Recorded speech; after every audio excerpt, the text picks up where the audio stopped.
Eso. Les voy a platicar un poquito acerca de su trayectoria académica y profesional. Ella tiene un doctorado en psicología en el área de neurociencias de la conducta, tiene una maestría en diagnóstico y rehabilitación neuropsicológico, así como la licenciatura en psicología general. Cuenta también con diversos cursos como son rehabilitación neuropsicológica de disfunciones cognitivas, diagnóstico y corrección de las dificultades del aprendizaje, análisis neuropsicológico de los trastornos de la personalidad, evaluación y tratamiento de las alteraciones del hemisferio derecho, neurología y neuroanatomía para psicólogos, evaluación e intervención de los trastornos de la cognición social. Es también responsable del área de neuropsicología en la Facultad de Psicología de la Universidad Popular Autónoma del Estado de Puebla, profesora de asignatura en la Facultad de Medicina de la Benemérita Universidad Autónoma de Puebla y de la Universidad Mesoamericana. Líder del proyecto Diseño de Alternativas de Intervención Cognitiva para Adultos Mayores con deterioro cognitivo leve y enfermedades crónico-degenerativas en el Instituto Mexicano del Seguro Social de la Ciudad de Puebla. Ejerce la práctica privada desde el 2010. Con ella la acompañan la maestra Graciela Ortiz y la maestra Carmen Miranda. Muy buenas tardes a las tres, sean bienvenidas y les cedo la palabra. Muchas gracias. Hola, buenas tardes a todos. Muchísimas gracias por estar acompañándonos en un tema que seguramente les va a parecer interesante. Como decía Lucero, yo me llamo Karina Cerezo Huerta y tengo el honor de estar acompañada por dos grandes amigas y compañeras que también son neuropsicólogas. La maestra Carmen Miranda, que ella tiene la licenciatura en psicología, la maestría en neuropsicología, también tiene otras preparaciones de posgrado, pero no las menciono, me centro en las de neuropsicología y es doctorante de la Facultad de Estudios Superiores Iztacala en el área de neurociencias de la conducta. Por su parte, la maestra Graciela Ortiz Villarroel también es psicóloga de formación, neuropsicóloga también en el área clínica, se ha formado de manera muy importante desde hace muchos años. Ella es egresada de la Universidad Autónoma del Estado de Morelos y también tiene una maestría en rehabilitación neurocognitiva por parte de la Universidad Mesoamericana. Nos hemos dado a la tarea, las tres, de hablar de un tema que creemos que está bastante viciado. A veces se cree que se tiene mucho conocimiento sobre el tema, otras veces se confunde con muchas cosas. Y por esta razón es que tratamos de hacer nuestra charla, porque sabemos que va dirigido a un público muy diverso este tipo de webinars, nuestra charla en forma de mitos. Entonces, vamos a plantearles 5 mitos que hemos escuchado por parte de padres de familia, maestros, adultos en general, incluso hasta por parte de los mismos niños que tienen esta condición. Ya irán conociendo a qué nos referimos.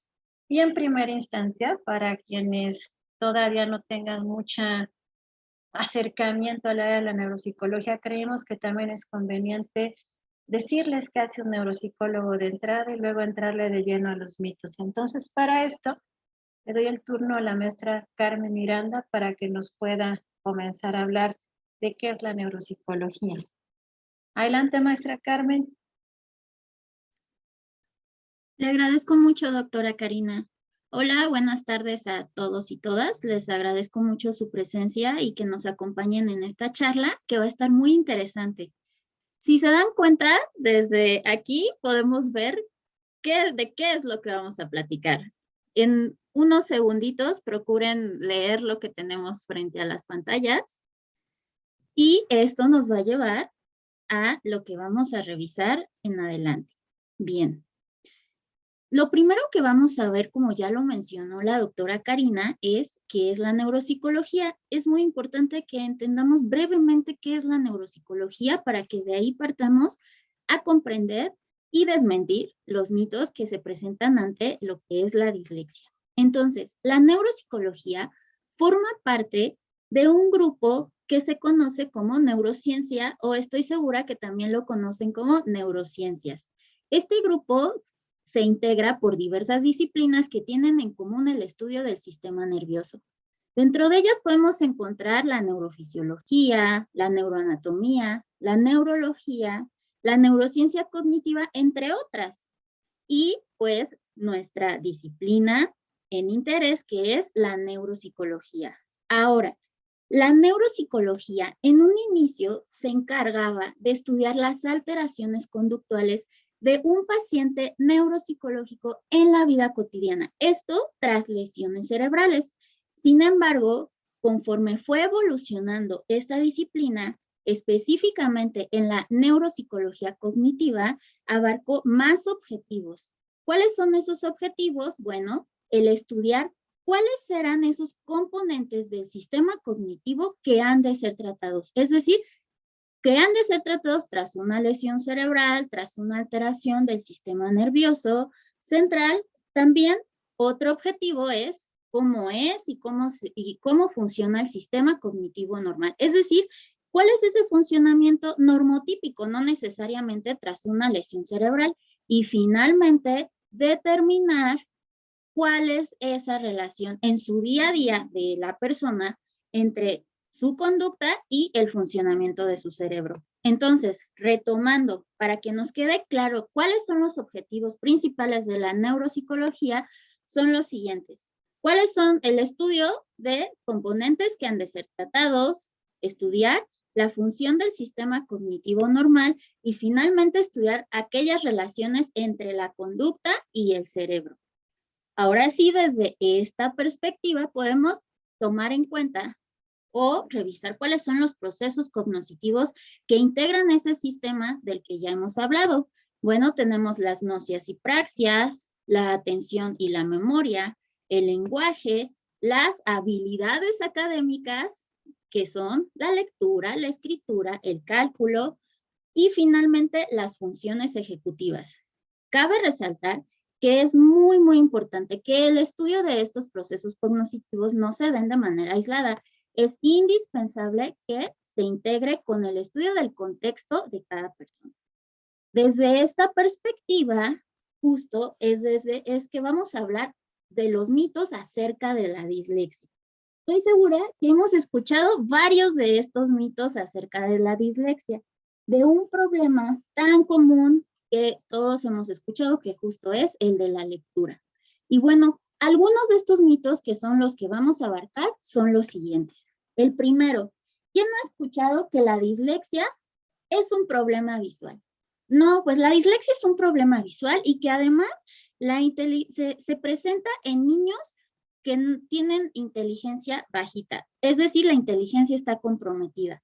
Otro mito es que la dislexia es un problema de lectura únicamente, es decir, no hay ningún otro problema que abarca lo que conlleva la dislexia, sino únicamente es un problema de lectura. Un tercer mito es que la dislexia se debe a una mala enseñanza, a una mala pedagogía. Otro mito que también estoy segura que todos y todas hemos escuchado es que la dislexia se debe a un cambio de letras únicamente y finalmente que la dislexia no tiene remedio. Por lo tanto, pues vamos a ver cuáles son o qué hay detrás acerca de estos mitos. Vamos a comenzar con el primero. El mito que la dislexia es un problema visual y la inteligencia está comprometida. Para ello, vamos a hacernos la siguiente pregunta. ¿Qué es y qué no es la dislexia?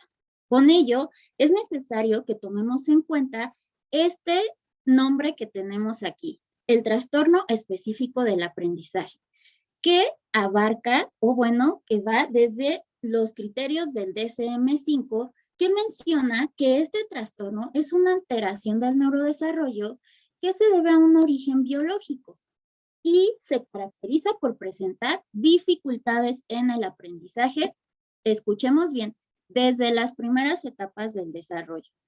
Y además, pues tiene una prevalencia del 5 al 15% en niños en edad escolar. Ahora, ¿qué implica que un niño tenga dislexia? Bueno, pues implica disfunciones tanto personales y como para la familia. Ahora, este trastorno abarca 3 grandes grupos de síntomas, que son justo el que vamos a revisar, que es la dificultad en la lectura, dificultad en la expresión escrita y dificultad en las matemáticas. Con relación a estos grupos de síntomas, hay criterios generales que son los siguientes, que son los que es importante que tomemos en cuenta para que podamos comprender qué sí es y qué no es la dislexia. El primero es que estas dificultades, ojo, deben de estar presentes por lo menos durante 6 meses. ¿Qué quiere decir esto? Que si en un momento, o sea, de un año o en un momento se me cruzaron las letras y leí incorrectamente, no puedo decir que ya tengo dislexia por ello. Hay ciertas características que vamos a ir viendo a lo largo de esta charla. El siguiente criterio es que estas dificultades académicas deben de estar muy por debajo de lo esperado para su edad. No solo porque se presenten dificultades mínimas, ya vamos a decir que es un trastorno específico del aprendizaje. Estas dificultades del aprendizaje se van a notar en la edad escolar. ¿Por qué? Porque justo en esta edad escolar, que justo es en la primaria, pues van a empezar a darse, los niños comienzan a o requieren adquirir ciertas habilidades que por estas dificultades les va a costar trabajo.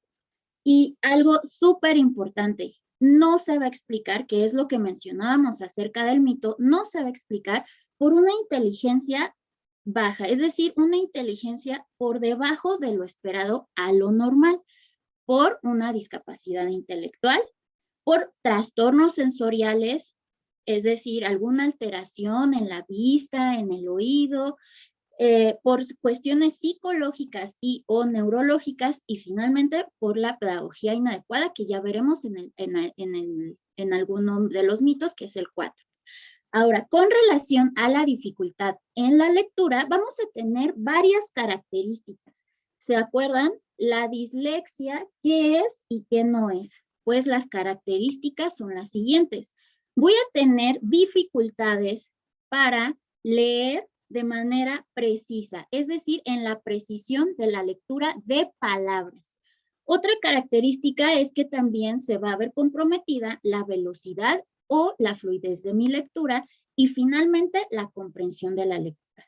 Cabe señalar que estas dificultades se pueden dar en diversos niveles de severidad que van de leve, moderado a grave. Ahora, con ello vamos a ver nuestro segundo mito. El segundo mito ya me toca a mí, que tiene que ver con la pregunta que generalmente nos hacen los padres de familia, en especial si esto solamente va a abarcar el aprendizaje de la lectura. La realidad es que no es así. Hay que entender, por favor, la siguiente, Carmen, que la lectura es un tipo de lenguaje más complejo que el lenguaje oral, que el lenguaje comprensivo. Estos dos últimos requieren una enseñanza informal, se aprenden desde muy tempranas edades y incluso se plantea que hasta hay factores genéticos asociados, ¿no? Que se va a adquirir el lenguaje oral y comprensivo sí o sí en una situación informal, cosa que no sucede con la lectura, la escritura y también el cálculo, pero ahorita solamente me voy a concentrar en lectura y escritura. Lectura y escritura son dos tipos de lenguaje que requieren una enseñanza formal.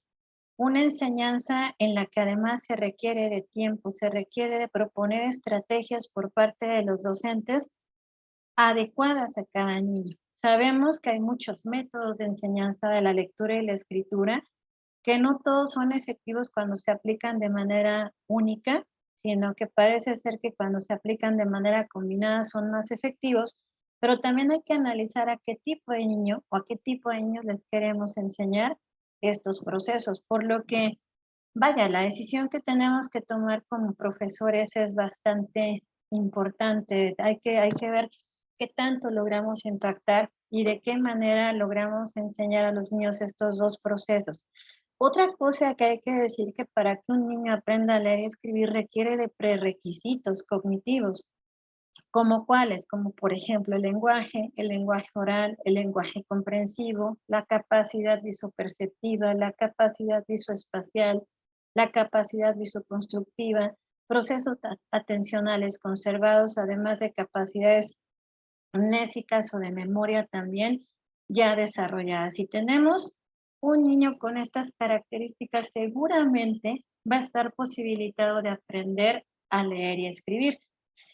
Hace rato decía Carmen que este tipo de trastorno específico del aprendizaje se diagnostica en la edad escolar. ¿Qué quiere decir esto? Que si bien al entrar a la escuela primaria, los niños habitualmente es cuando empiezan a adquirir el proceso, también hay que darles tiempo. No lo van a hacer de un día al otro. Entonces se tienen que acostumbrar a ese proceso para que a partir de las estrategias que se estén implementando empecemos a notar las dificultades y este niño se empiece a desfasar por sobre los demás niños y es cuando vamos a poder ir haciendo algunas conclusiones de si está alterado o no el proceso. Recordemos también que además de que hablamos clásicamente de la famosa dislexia, que si la traducimos a lo que significa, implica solamente un trastorno de escritura, la lectura y la escritura, cuando se aprenden, son dos procesos de análisis y de síntesis de la información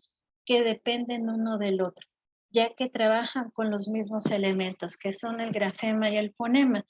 El grafema, para el caso de la lectura, se interpreta en forma de un fonema. Y en contraparte, el proceso opuesto es la escritura, porque aquí sería el fonema el que se interpreta para volverse en un grafema. De ahí que sean interdependientes. Una posible conclusión aquí que podemos hacer es que de la misma forma en cómo escribe un niño cuando tiene una alteración de la escritura, también como lee un niño, también va a escribir por la misma interdependencia que tienen estos procesos.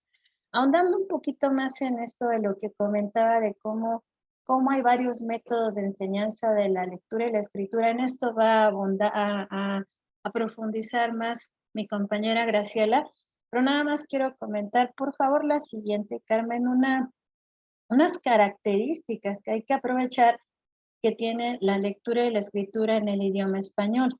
La lectura y la escritura para nuestro idioma son, digo yo, muy bondadosas, porque la primera, la lectura se dice que es transparente y la escritura es opaca. ¿A qué se refiere esto? A que si nosotros queremos enseñarle a un niño, por ejemplo, un niño con un trastorno específico del aprendizaje en la lectura y en la escritura, lo más conveniente es no seguir métodos tradicionales, sino seguir métodos en donde se contempla este tipo de alternativas guiadas por lo que ya sabemos que posee como características la lectura y la escritura. Aquí a muy grandes rasgos les voy a comentar unas cuantas cosas. Las que ven en negro, las grafías que ustedes ven en negro, si ustedes las producen o se las están dictando, si las están leyendo o alguien se las está dictando o ustedes la quieren escribir espontáneamente, generalmente tienen una representación única, es decir, tal cual se oyen, se escriben. No hay que lidiar mucho con ellas. Y las que están en color rojo, ellas, cada una de ellas requieren del uso de reglas, que se llaman reglas ortográficas. Entonces aquí la lógica es que cuando queremos enseñarle a un niño, valdría mucho la pena que no le enseñáramos bajo la lógica del orden de las letras en el alfabeto, porque no va a ser muy efectivo. A lo mejor un niño normotípico lo va a poder hacer de manera mecánica, pero no va a entender el proceso de aprendizaje de cómo suenan ciertas grafías en relación a las reglas que hay que utilizar y por qué son diferentes de otras que no ocupan esas reglas. De ahí que sea necesario que, por ejemplo, la idea, y ahorita se las va a desglosar seguramente más la profesora Graciela, es que empecemos con las grafías que son únicas en su representación, en términos de grafía, conversión, fonema, y luego dejemos para más después el aprendizaje de letras que requieren el uso de reglas ortográficas y aquí recarguemos sobre la escritura ese conocimiento. Entonces, la idea es empezamos primero a enseñar la lectura y luego viene a acompañarlo de escritura.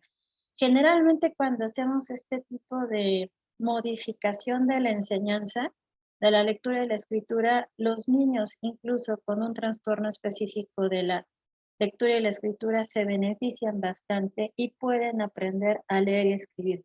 Solamente lo menciono como características que tiene la lectura y la escritura. Recuerden que no es solamente un problema de lectura la dislexia, sino también un problema de escritura. Y además, otra cosa para la que estamos buenos los neuropsicólogos, es importante hacer una evaluación del perfil cognitivo del niño. ¿A qué me refiero? Hay que saber cómo se encuentran sus noxias, sus praxias, la capacidad atencional, la capacidad de memoria, sus funciones ejecutivas, porque siempre va a haber perfiles diferenciados y se asocian bastante con sus alteraciones de lectoescritura y cálculo. Ahora vamos a pasar al siguiente mito, que ya se los había comentado la maestra Carmen, que dice que se provoca por un mal manejo pedagógico. ¿Qué tanto esto es cierto? Y para esto le voy a dar la palabra a la maestra Graciela. Muchas gracias, doctora Karina. Sí, efectivamente, ese es nuestro tercer mito. En realidad, Carmen, ¿me ayudas con la siguiente? En realidad, esto no es provocado por un mal manejo pedagógico. Los problemas de lectura, la dislexia, se deben más bien a fallas en el procesamiento fonológico, es decir, a dificultades para manipular los sonidos del idioma. Hay algo muy interesante que debemos saber.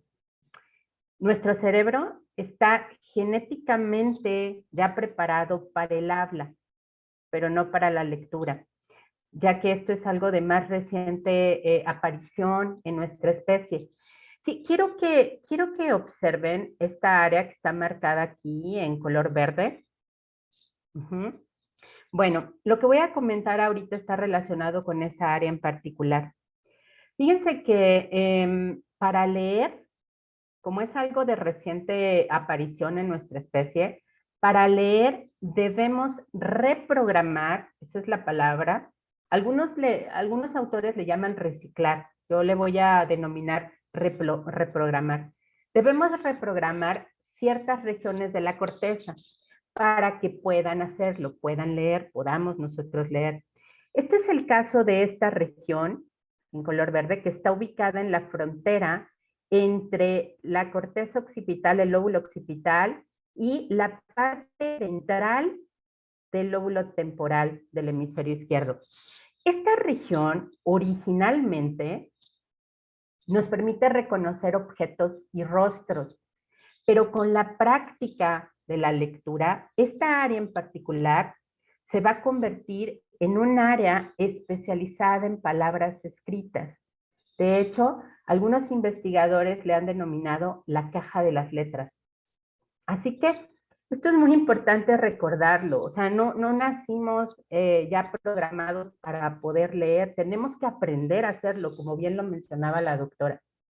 Pero bueno, esta no es la única región que se va a activar al leer, ya que para leer necesitamos que se activen múltiples áreas cerebrales, como es el caso de esta que tenemos aquí en color morado, la región parietotemporal.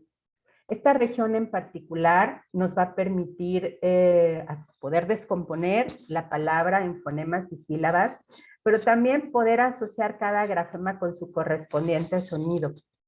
Así que va a ser muy importante. Digamos que esta área aporta un gran, digamos, como granito de arena, gran contribución a esto que normalmente, usualmente denominamos habilidades metalingüísticas. Ahora, aquí tenemos otra región marcada en color azul, que es la región frontal inferior, y esta va a ser muy importante para que podamos articular las palabras, mantener nuestra atención y manipular información mientras hacemos este tipo de tareas como es leer y escribir. Así que adelante, por favor, la siguiente. Pero, ¿qué sucede en el cerebro de una persona con dislexia? ¿Recuerdan esa región que les acabo de mencionar? Esa región que originalmente nos permite reconocer objetos, identificar rostros. Bueno, esa región que la vemos aquí, ahí está puntuada. Con la práctica de la lectura nos dicen los investigadores, la gente que se ha dedicado a estudiar esto, que va a ser una región importante para poder identificar palabras, tener un código de las palabras, esa famosa caja de las letras. Pues bien, aquí podemos ver algunos estudios de neuroimagen cerebral. Esas imágenes cerebrales han revelado, esos estudios, que existe, fíjense bien, una activación anormal en esa región en particular, pero no solamente en esta, en la caja de las letras, sino además la pueden ver, fíjense, en el primer cerebro, que es el cerebro del lector experto, tenemos 3 áreas en color amarillo, ¿ya las vieron? Bueno, el área de en medio, esa famosa caja de las letras, fíjense cómo no se activa en el cerebro de en medio, que es el cerebro de un paciente con dislexia, una persona con dislexia. Bueno, no solamente necesitamos activar esa área, sino también, como les mencionaba anteriormente, la región que está en los lóbulos frontales, en la parte inferior del lóbulo frontal izquierdo, pero también necesitamos activar las regiones que se encuentran en el lóbulo occipital. En el cerebro del paciente disléxico vean cómo hay muy poca actividad, es una actividad anormal. Pero fíjense qué pasa, qué va a suceder cuando una persona con dislexia recibe tratamiento, recibe este entrenamiento. Bueno, vean por favor el tercer cerebro. Ahí podemos ver cómo la persona, una vez que recibe el tratamiento cognitivo, puede llegar a compensar y activar estas regiones, estas 3 regiones tan importantes, para que pueda acceder a una lectura más eficiente. Vean también cómo podemos ver activación de forma compensatoria en otras regiones del lado contralateral, del otro lado del cerebro. Esto nos va a mostrar que gracias a la plasticidad cerebral entendida como esa capacidad para modificar la forma y el número de conexiones que hay entre las neuronas en función a la experiencia que tenemos, esta plasticidad nos va a permitir mejorar con el tratamiento y el entrenamiento correcto. Así que eso está pasando en un cerebro de una persona con dislexia, pero bueno, no todo está perdido. Hay muchas cosas que se pueden hacer para poder mejorar estos procesos. Ahorita vamos a ver otro mito. Adelante. Me toca ahora a mí hablar del mito de que si esto, clásicamente, desde hace mucho tiempo se ha creído que la dislexia solamente consiste en cambiar la orientación de las letras. Por ejemplo, la P por la B, por la Q, por la D. Si eso fuera la dislexia, qué felicidad sería, porque la tendríamos muy sencilla, tanto los niños, los especialistas, como los padres de familia. La dislexia va más allá de eso. Hace rato la maestra Carmen decía, cuando hablaba de los criterios diagnósticos, mencionaba que es un problema en la precisión, en la velocidad y en la comprensión lectora. Esto es clave para poder ir entendiendo a estos pequeños. Especialmente ahorita lo que yo voy a hacer es hablarle de los errores de la precisión. ¿Qué pasa cuando un niño se equivoca al leer? ¿Realmente solamente cambia las letras por su parecido espacial o tiene otros tipos de errores que incluso son más importantes y hay que atenderlos con mayor vigor que lo visoespacial? Algo que también quiero hacer el señalamiento que cada niño es bien diferente. Ahorita yo voy a ir haciendo como un resumen de todos aquellos errores que se pueden encontrar en un niño con dislexia, pero no, la regla no es que se encuentren todos en un solo niño. Acuérdense que también la maestra Carmen dijo que este trastorno va de leve a moderado a severo. Entonces hay que considerar estas precisiones para que cada niño le podamos hacer un perfil ajustado a lo que está viviendo. Porque recuerden algo, y fue el primer mito que tratamos, estos niños son inteligentes. Estos niños se dan cuenta de cuál es su problemática. Van avanzando a lo largo de su historia escolar, van avanzando. Desgraciadamente no todos se encuentran en los primeros momentos en los que se empieza a presentar esta falla. Entonces ellos van compensando. Y de ahí que sean tan diferentes en su perfil de errores que van presentando. Entonces, Voy a concentrarme especialmente en aquellos errores que se cometen en general, ¿sale? Y que comprometen la precisión. Qué tan exacta es su lectura y por lo tanto generan lentitud en la lectura, y cuando les preguntamos qué fue lo que leíste, pues no comprendieron absolutamente nada de lo que leyeron. Otra cosa que también es importante mencionar, las fallas pueden presentarse desde la lectura de sonidos sueltos, o bien de grafías a fonemas, o bien de palabras, o bien de oraciones, o bien de textos. Entre más elementos el niño tenga que interpretar, mayores van a ser sus errores. Y otra cosa interesante aquí, que hay pruebas más sensibles que otras, que serían las no palabras. Las palabras contra las no palabras son siempre tareas que tendemos o recomendamos utilizar porque nos permiten hacer la distinción de los principales errores que presentan los niños. Entonces, comenzando con los errores de precisión, voy a ir de izquierda a derecha y vamos a irlo viendo en las siguientes diapositivas. Por favor, la que sigue, Carmen. Los errores fonológicos, aquí tienen algunos ejemplos. Errores fonológicos suceden en cambios, sustituciones, omisiones, adiciones, inversiones de fonemas dentro de una palabra. Entonces, la omisión es cuando los niños al leer quitan algún fonema o varios fonemas dentro de una palabra. Las adiciones suceden cuando agregan algún fonema que no pertenece a la palabra. Las translocaciones implican que se intercambian, se invierten algunos fonemas cuando los están leyendo y por lo tanto no acaban leyendo lo que significa esa palabra. Generalmente estas transposiciones suceden en palabras que tienen una composición compleja de consonante, consonante vocal. No es en cualquier tipo de palabras o sílabas. Y las sustituciones que son muy variadas, no solamente son por el parecido visoespacial. ¿Qué otros errores presentan? Por favor, la siguiente, que son también errores de precisión, errores semánticos. En las palabras, por ejemplo, sustituyen una palabra por otra perteneciente a un campo semántico semejante cuando están leyendo. O pueden leer con errores derivacionales. Están leyendo lo que viene ahí, enfermo, enfermizo, y leen enfermo. Carnero y leen carnicero. Se van a un derivado de la palabra. Tienen problemas al conjugar verbos. Eso es lo que habitualmente sucede. La siguiente, por favor. Cuando leen lo que sería, reconocen, hablando de qué otras cosas podemos ubicar, qué tipo de palabras utilizan más o qué tipo de palabras entienden mejor. Pudiéramos decir que entienden mejor los sustantivos en comparación de los verbos, o los leen mejor.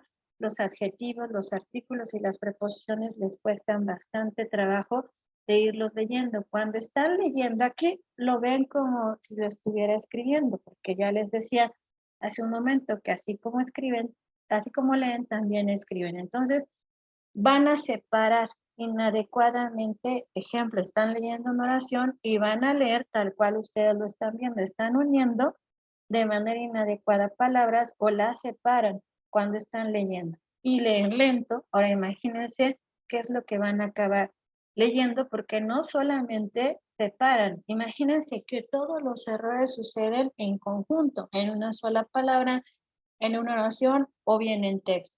Además de fallas de conjugación cuando están leyendo verbos.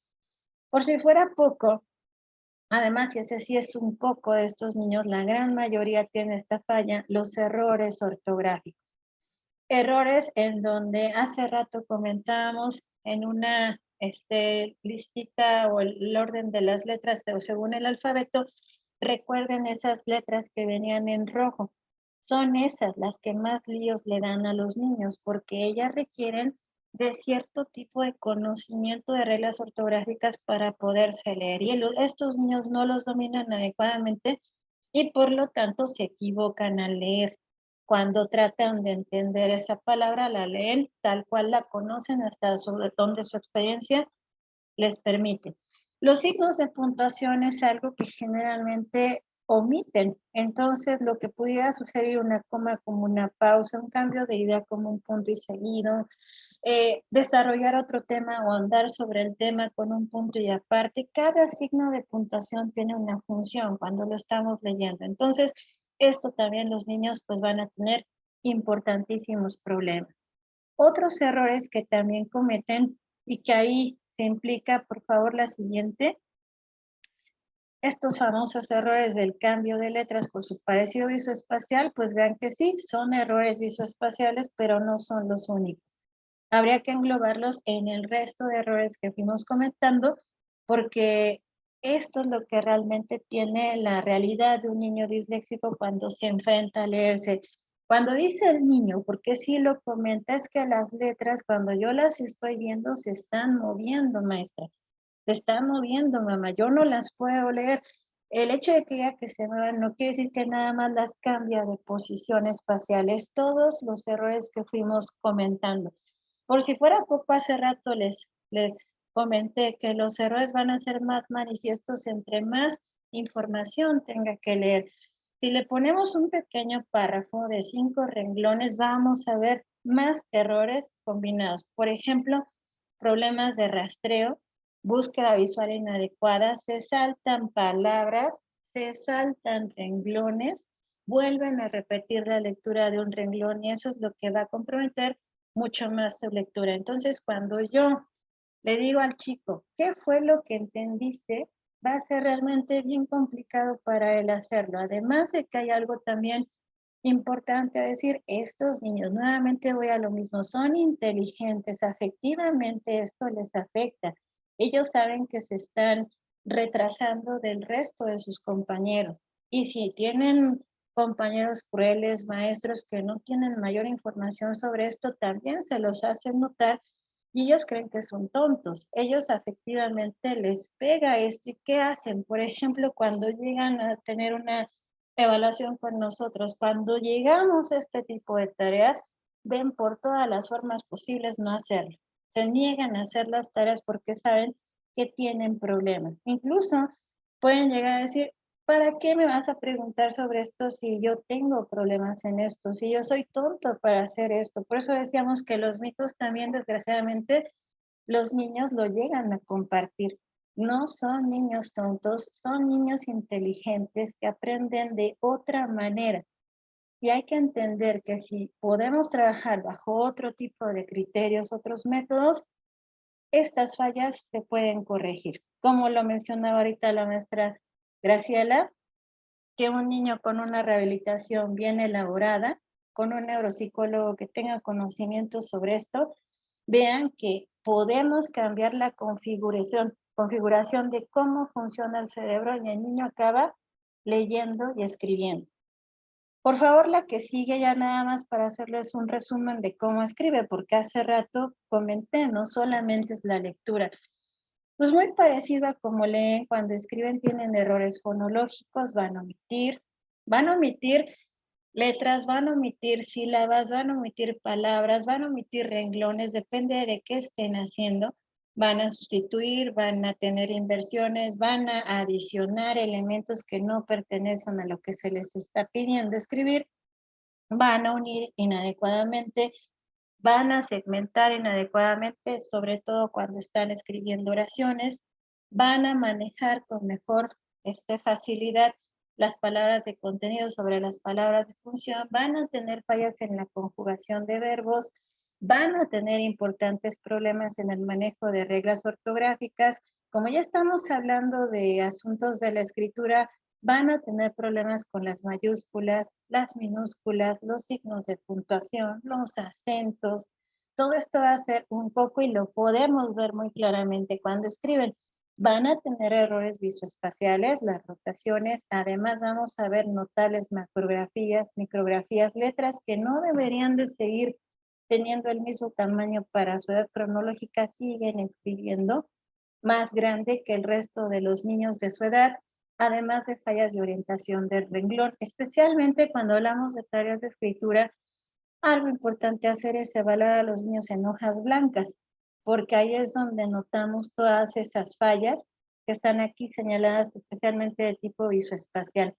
También es importante hacer notar que cuando evaluamos la escritura a la copia, la escritura al dictado y la escritura espontánea. En donde más se notan los problemas son realmente obvios es en la escritura espontánea. Si el problema es bastante importante, como decía la maestra Carmen hace un momento, que pueden ser leves, moderados o graves, pues desde la escritura a la copia podemos notar estos problemas que están aquí enlistados y siempre aunados a los problemas de lectura. Escritura y lectura se afectan de la misma manera. Ahora, si no estoy mal, va el siguiente mito. Bueno, aquí hay un ejemplo de cómo pueden llegar a escribir estos niños. Vean que puede haber niños que no se les entiende absolutamente nada, como en el ejemplo 2. En el ejemplo 3 no producen mucho, algunas cuantas uniones entre grafías, y cuando lo leen es que esa fea letra que ven es mi letra, la que está a la derecha, pero la letra que está en el ejemplo 3, que está enlistada, es lo que escribió la niña en ese momento, y lo que yo le pedí es que me lo tradujera, porque si ustedes ven algunas grafías nada tienen que ver con lo que la niña decía que había escrito. A eso nos referimos con que varios errores pueden estar presentes en una sola ejecución. Y si podemos ver en el ejemplo 6, es más un problema de uso de reglas ortográficas, problemas de unión y segmentación de las palabras dentro de las oraciones, problema del manejo de los renglones y muchas más ejecuciones que podemos ver dependiendo del niño, de su edad, de la forma en cómo ha venido compensando sus problemáticas. Todo esto se va combinando. Ahora sí, si no estoy mal, viene el siguiente mito, que es el último, de que la dislexia, el trastorno específico del aprendizaje, no tiene remedio. ¿Será esto cierto o no, maestra Grace? Pues como lo han dicho hasta ahorita las neuropsicólogas, podemos ver que sí se puede mejorar. De hecho, pudimos ver en estos cerebros, en las imágenes cerebrales, cómo a través del entrenamiento con la terapia pueden llegar a activar estas áreas que no están trabajando bien. ¿Qué podemos hacer nosotros como profesionistas, padres, madres de familia, docentes, para poder ayudar a nuestros pequeños? Hay muchos ejercicios que podemos llevar a cabo para poder trabajar la conciencia fonológica, trabajar con el principio alfabético, la decodificación, el reconocimiento de palabras, automatizarla para que más adelante pueda tener una lectura más fluida, cómo poder incrementar su vocabulario, cómo poder trabajar comprensión lectora. Hay muchos, pero yo solamente voy a mencionar unos cuantos y créanme que son muy, muy efectivos. La siguiente, por favor. Mire, estos son unos ejemplos de cómo podemos trabajar la conciencia fonológica. Es importante que cuando empezamos a trabajar con un pequeñito y empezamos a hacer este tipo de actividades, le debemos de pedir primero que nos mire, que preste mucha atención a nuestros labios, nuestra lengua, nuestra boca. ¿Por qué? Porque esto le va a ayudar a prestar más atención, pero poder ayudar a compensar si trae un problema de conciencia fonológica, poder compensar al principio un poquito esta dificultad para discriminar estos sonidos. Es importante también que en este primer momento no le pongamos las letras, las palabras por escrito, solamente se las vamos a dar de manera verbal. Así que podemos empezar trabajando con identificar y generar rimas, como por ejemplo esta, ¿cuál de las siguientes palabras suena igual al final? Entonces le ponemos 3 palabras, casa, mesa y sapo. ¿Cuál de las siguientes suena igual al final? En este caso sería casa, mesa. O dime una palabra que se parezca en su sonido a saco, o que suene parecido al final a saco, en este caso Paco. Vamos a ponerle ejercicios también para igualar o emparejar palabras con el mismo sonido inicial. Por ejemplo, ¿cuál de las siguientes palabras suena igual al inicio? Paco, pesa, pala. En este caso sería Paco, pala. Y le vamos a pedir también que divida palabras en sílabas. Podemos esto que hacemos todos de manera muy intuitiva, dando una palmada por cada sílaba para que las vaya contando y separando.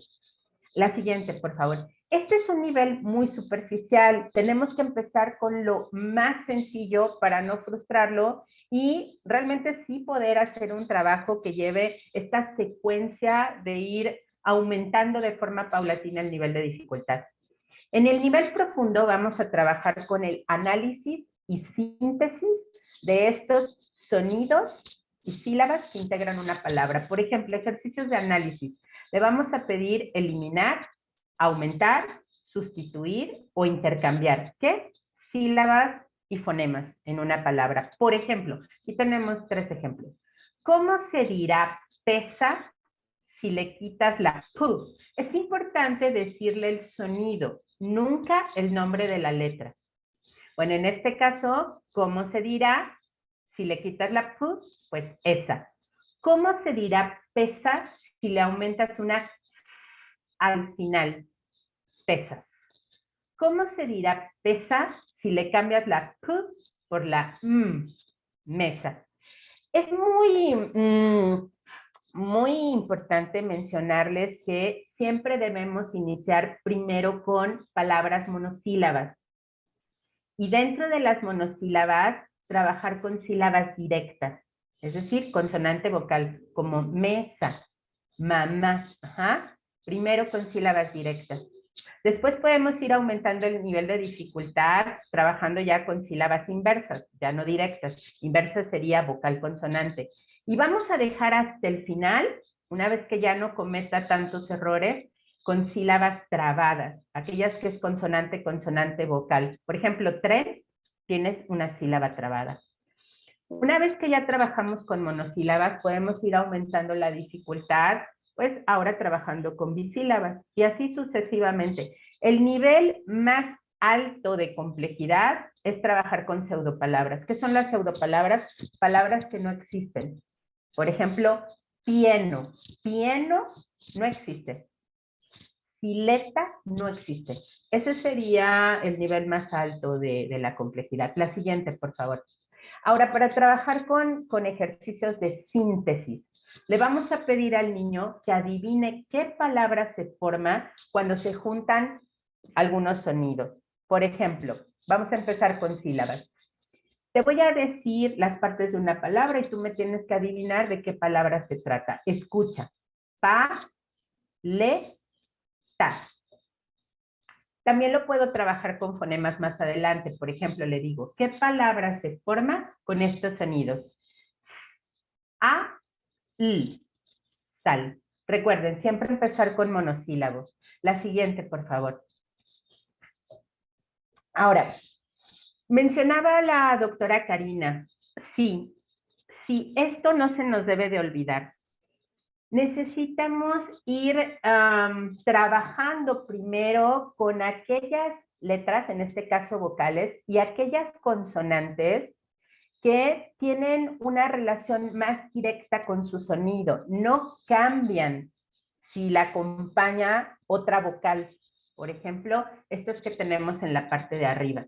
Consonantes L, o la F, la T, P, N, D, M. ¿Ok? Y después podemos ir combinando estas consonantes con las vocales que tenemos arriba. Estas es necesario que al principio no las trabajemos por escrito, solamente que las escuchen. Después vamos a ir aumentando el nivel de dificultad para que el niño vaya de manera gradual apropiándose de este principio alfabético y de la decodificación de estos sonidos y palabras. Vamos a trabajar después con fonemas que representan letras, son 2 fonemas que representan letras similares pero con rasgo diferente, como estas que vemos aquí, la N, la ñ, la R y la doble R. Luego vamos a trabajar con el empleo de reglas ortográficas. Fíjense que aquí se puede hacer un trabajo bien bonito, pidiéndole al niño que incluso vaya haciendo tarjetas con estas reglas ortográficas para que sepa cómo suena, por ejemplo, la G, si viene acompañada de estas vocales, la U y la E. Suena como que, pero si la G o la G viene acompañada de la A, ya va a sonar a. Ahora que si la G o la G viene acompañada de la E, suena como G, como J, ¿no?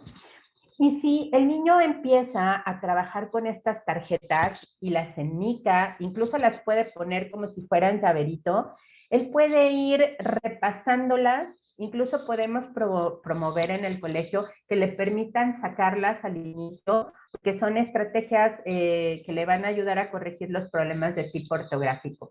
Y así vamos a ir graduando este nivel de dificultad hasta que podamos trabajar con aquellas consonantes más especiales, por ejemplo, el caso de la CH o la H, que tienen reglas arbitrarias, reglas ortográficas demasiado arbitrarias. La siguiente, por favor. Aquí podemos ver otra estrategia que podemos seguir para poder trabajar con la decodificación de palabras. Entonces, lo que le vamos a pedir a este pequeñito es que vaya contando el número de palabras o sonidos que contiene esa palabra. Le vamos a pedir también que haga un dibujo o bien que pueda hacer un recorte que esté relacionado con el objeto de esa palabra o el objeto que representa esa palabra. Le vamos a pedir que elabore un esquema. Por esquema nos referimos al número de casillas o cuadros. Cada cuadro, cada casilla contiene un sonido, una letra, un sonido. Por ejemplo, aquí vemos la palabra cerro. Le vamos a pedir que ponga con un color diferente las vocales, con otro color diferente las consonantes y que empiece a emplear el uso de las mayúsculas. Adelante, la siguiente. Hay otra estrategia mnemotécnica, hablaba la doctora de fijarnos muy bien en el perfil cognitivo. Si es un niño que no tiene ningún problema de memoria visual, podemos utilizar estrategias mnemotécnicas a través de pictogramas, que a algunos les encanta, es muy divertido para algunos. Por ejemplo, con consonantes que tienen reglas ortográficas extremadamente arbitrarias, como es el caso del uso de la H. Entonces aquí vemos un ejemplo. ¿Cómo poder saber y memorizar que ola de una ola agua no se escribe con H? Pues podemos poner la O en forma de una ola y ola de saludar, esa H la podemos transformar en unas manitas que están saludando. Entre más divertido sea el pictograma, es más difícil que el niño pueda olvidar cómo se escribe esa palabra. La siguiente, por favor. Ahora, ejercicios para automatizar el reconocimiento de palabras para que más adelante pueda tener una lectura más fluida. Pues bueno, tenemos que trabajar con palabras que tiene que estar viendo de manera muy repetida. ¿Cómo lo podemos hacer? Pues con juegos. Por ejemplo, juegos de lecturas constantes de una misma palabra. Puede haber un pequeño texto, una pequeña historia, en donde aparezca siempre de manera muy frecuente la misma palabra, con memoramas, con lotería, entre otras cosas. La siguiente, por favor. Podemos trabajar también con otras recomendaciones. Aquí hay otras recomendaciones para trabajar comprensión de textos. Esta es una metodología que está muy resumida, pero llevó a cabo en su momento, pero ya falleció, la doctora Svetkova, una neuropsicóloga rusa muy importante en la neuropsicología, y ella nos va dando la pauta de cómo ir trabajando. Entonces, por ejemplo, punto número 1, le pedimos al pequeño que lea, ya cuando lee, obviamente, ya cuando puede leer, que lea despacio y con entonación el primer párrafo. Vamos a dividir el texto en párrafos. Ahora que subraye las palabras o fragmentos que no comprenda para poder ir a buscarlas al diccionario o poder, con ayuda de un adulto, saber a qué se refiere ese fragmento que no puedo entender. Punto número 3, le vamos a pedir que encierre las palabras clave. A algunos niños les cuesta mucho trabajo identificar las palabras clave, entonces podemos ayudarle mediante preguntas de quién, de qué hablamos, dónde, y esto va a ser más fácil para él identificar las palabras más esenciales. Ahora le vamos a pedir que piense en un subtítulo que englobe esas palabras principales o claves y que escriba el subtítulo. Y le vamos a pedir que compruebe si ejecutó de manera correcta. si realmente ese subtítulo contiene las palabras claves. Vamos a pedir que lo verifique, que lo vuelva a revisar. Y así vamos a ir trabajando párrafo por párrafo para que al final, solo con los subtítulos, pueda contestar algunas preguntas que le vamos a hacer de esa lectura. La siguiente, por favor.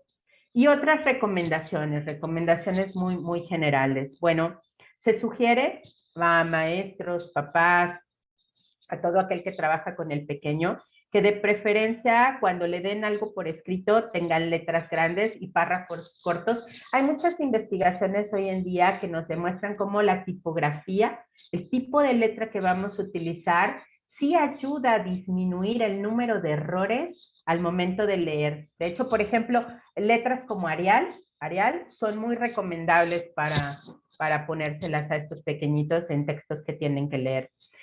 Otra recomendación, pedirles, que lo hacemos mucho, que se sienten lo más adelante posible. No pedir de forma súbita que lean en voz alta, sino proporcionarle el texto con mucha anticipación para que se prepare, para que lo pueda revisar y practicar en casa.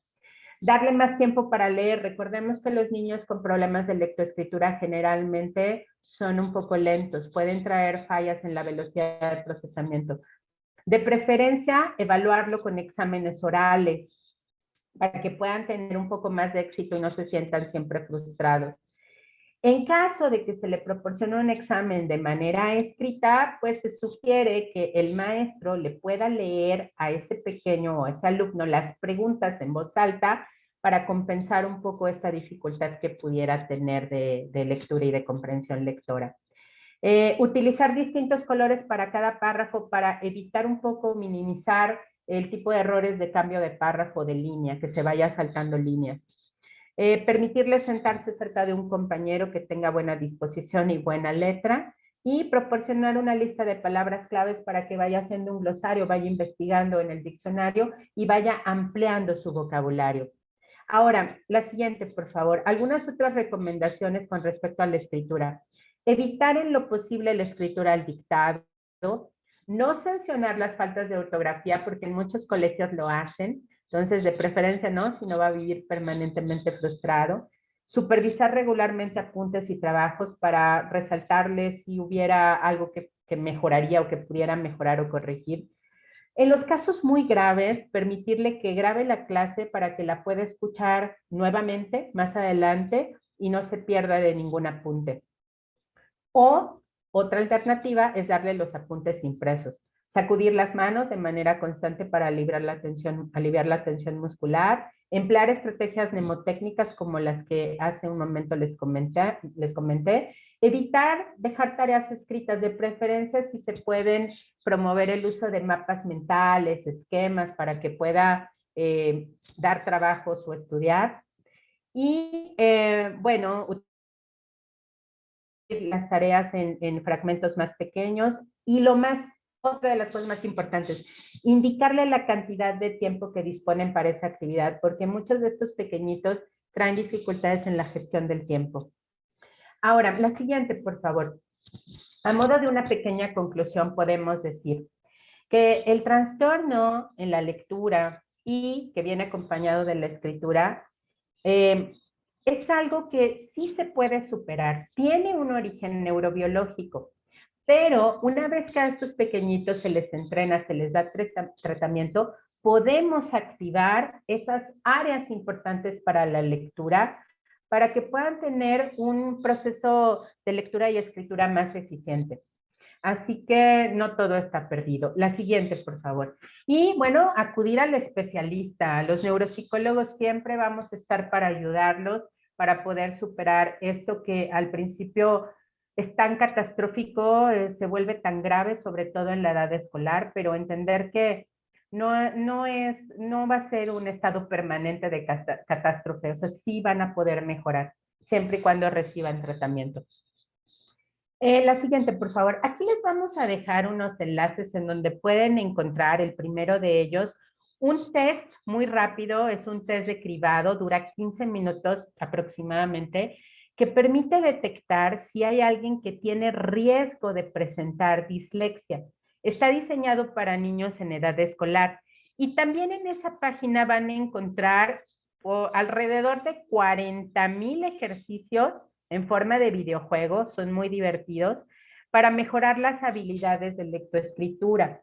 Este tipo de tareas y ejercicios están validadas científicamente por un grupo de investigadores, entre ellos la doctora Luz Reyo, quien, por cierto, cursó con problemas de dislexia y ha logrado superarlos. Hoy en día es investigadora, es escritora y está metida en este grupo de investigadores que han desarrollado este tipo de instrumentos y plataformas. Les dejamos también un enlace con el video de la doctora Reyo, donde comparte su testimonio, su experiencia y cómo ha logrado superar esto. Y también vamos a ver que en este video, si ojalá pudieran verlo de verdad para los que se sienten bien perdidos, que sienten que no van a poder superar esto o tienen ya afectado su seguridad y su autoestima, porque es un video altamente inspirador y motivacional, de verdad, no pueden perdérselo. Y por último, les dejamos ahí también otro enlace, está en medio, de una página bien bonita que se llama, a lo mejor la conocen, Orientación Andújar, donde pueden descargar de manera gratuita muchos ejercicios para trabajar lectura y escritura. Bueno, por mi parte es todo. Creo que hay una siguiente diapositiva. Sí, veo que ya nos extendimos en tiempo, pero precisamente me di a la tarea de ir eligiendo solo 3 preguntas del público vía la sala de chat de Zoom, que veo que coinciden. La primera de ellas, que es muy frecuentemente dicha cuando damos este tipo de pláticas, ¿hay algún test para diagnosticar dislexia? Esa es la primera pregunta que nos hacen. Nuestra Carmen, nuestra Graciela, ¿quieran comentar algo? Si gusta yo, doctora. Claro, claro. Así como tal, un test para diagnosticar dislexia no hay. Como lo mencionó la doctora Karina y la maestra Graciela a lo largo de la charla, es importante que se pueda determinar todo el perfil cognitivo del pequeño para poder identificar con precisión por qué está presentando las dificultades que está presentando. Entonces, la evaluación neuropsicológica comprende de la aplicación de varias escalas y baterías que en su conjunto se van a integrar con la historia clínica de cada pequeño, bueno, con el contexto, con su dinámica familiar, con su historia de vida, para poder así determinar si en realidad tiene un trastorno específico del aprendizaje con dificultades en la lectura. Si bien hay baterías que evalúan el dominio de la lectura, pues estos dominios se van a valorar cualitativamente al momento de la aplicación de la prueba para poder identificar los errores y, como lo comenté hace un momento, determinar por qué está presentando esos errores y así también detectar si también es compatible con los criterios que mencioné en un inicio. Muchas gracias, maestra Carmen. Y exactamente, el proceso más que psicométrico es clínico. Como lo decía la maestra Carmen, consiste en una integración de información que preferiblemente pues debe depender de alguien que esté formado, que trabaje específicamente con este tipo de niños para que pueda desde la entrevista ir identificando rasgos específicos de estos niños que ya fuimos mencionando de hecho a lo largo de la plática. Otra pregunta que nos hacen es muy reiterada, la edad de diagnóstico. ¿Cuándo se diagnostica la dislexia? ¿Quieran responder o quieren que lo comente yo? Ustedes díganme. Bueno, lo que les puedo decir es que la dislexia depende del momento cuando se está aprendiendo el proceso lectoescrito. Entonces aquí la regla sería que primero hay que someter al niño al proceso, independientemente hasta de qué método de enseñanza se esté utilizando, que se hagan esfuerzos por parte de el profesor para que lo aprenda y que pase un tiempo específico para que se pueda acostumbrar y a perfeccionar el proceso y que empiece a mostrar esas dificultades. Lo que se recomienda habitualmente es que una vez que se somete al proceso, se le dé oportunidad de tener un entrenamiento y perfeccionamiento de 1 año. Si esto no sucede y presenta errores como los que fuimos comentando, ya podemos tener elementos para poder comenzar a decir que se tiene una dificultad específica en la lectura, en la escritura y el cálculo, sin olvidar que se tienen que evaluar todos estos procesos. Otra cosa que también dijo la maestra Carmen desde el inicio es que debe de haber una demostración de que hay un rendimiento por debajo de la media de acuerdo a la edad cronológica del niño. Entonces, tenemos que emplear una amplia variedad de instrumentos para poder demostrar que está en ese rendimiento desviado con relación a la media. Finalmente, otra pregunta que me pareció muy interesante y que creo que aquí de alguna manera lo hemos comentado, pero si quieren ahondar un poquito más en eso, ¿cómo se puede distinguir desde la entrevista que se trata de un probable trastorno del aprendizaje? ¿Qué puntos son importantes cuando estamos entrevistando a los padres acerca de las características del niño? ¿Qué nos puede dar pistas de que se trata de un trastorno específico del aprendizaje? ¿Quiere que yo responda, doctora? Claro, claro. Ok, bueno, el primer punto, recordemos el inicio de los criterios. Es importante también que no tomemos estos criterios como un todo, porque la clínica, es decir, la parte cualitativa, la que vayamos observando a lo largo de la evaluación, es sumamente esencial. Pero, por ejemplo, preguntar, ¿siempre ha tenido estas dificultades para leer o es de un momento a otro en el que está teniendo las dificultades? Entonces, en el tiempo, recuerden, criterio, 6 meses como mínimo. Otra cuestión es, ¿cuándo tiene estas dificultades? ¿Son permanentes o más bien son consistentes en los contextos? Es decir, cuando lee en casa, cuando está leyendo alguna cosa en su teléfono, en su iPad, o solo es en momentos particulares cuando tiene tarea. ¿Sí me explico? O sea, porque pues, si es como solo cuando tiene tarea, entonces quiere decir que es una situación actitudinal, pero cuando está leyendo cualquier otra cosa de su interés, lee bien. Entonces, es otra cuestión. Estas dificultades se van a dar de manera consistente. Otra cuestión es que ya le ha implicado dificultades para adquirir las siguientes habilidades académicas, como por ejemplo ya la comprensión de la lectura, que cuando les preguntemos estos errores que comenta la doctora Karina acerca de los errores de sustitución, cuando le preguntar cómo lee, está sustituyendo, está omitiendo letras, entonces todas estas cuestiones, antes de evaluar, nosotros, las y los neuropsicólogos, los preguntamos en la entrevista y ya con base en ello vamos a ir determinando qué tipo de instrumentos son los que vamos a utilizar para poder determinar si es o no dislexia.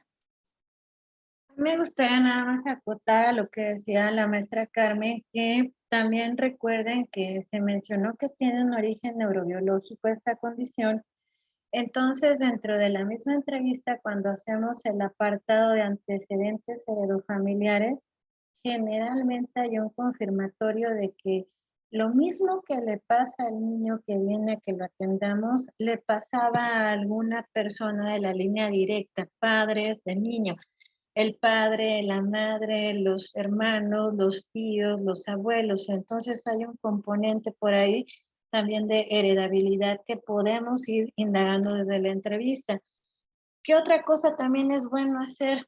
Que a veces dices, lo pasas, lo das por hecho. Cuando estén haciendo la entrevista, soliciten los apuntes de los niños. Siempre es bueno ver ahí, desde ahí la evidencia de cómo está rindiendo el niño. Generalmente estos niños hacen trabajos desde la perspectiva tradicional malos porque escriben las cosas como a la mitad, las escriben mal, quejas constantes de los profesores, no hiciste la tarea, te faltó copiar esto, todo esto está incompleto, además de que el rendimiento reportado por los profesores de un tiempo para acá, cuando vino a trabajarse, a perfeccionarse la lectoescritura, se empieza a hacer cada vez más complejo en el niño, que las quejas frecuentes de los profesores también pueden venir incluso en sus libretas, el rendimiento académico que tiene, buscar de alguna manera, por vía de los padres, que son quienes nos informan,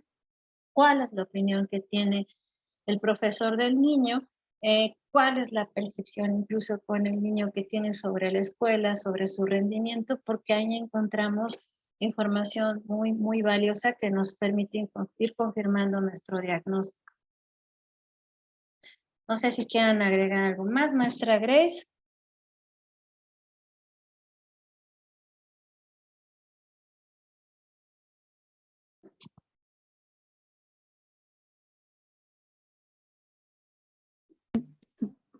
Ahora les vamos a compartirles, doctora, les comparto el... Sí, claro que sí.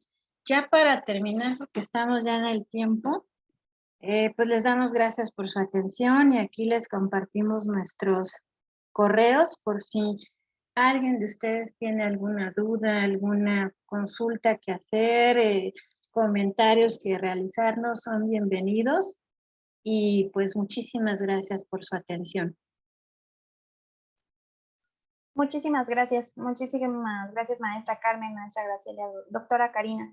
La verdad es que hay comentarios muy buenos en el chat. Algunas preguntas por el tema del tiempo se nos quedaron, pero estoy segura que a través de sus correos electrónicos, que los estamos viendo en pantalla, podrán contactarlas para solucionar estas preguntas que nos quedaron pendientes. Excelente ponencia, la verdad es que toda la información proporcionada tanto de manera profesional hasta para los padres de familia, pues yo creo que ayuda bastante. Muchísimas gracias a las tres, gracias a todas las personas que nos acompañan el día de hoy y que tengan excelente tarde.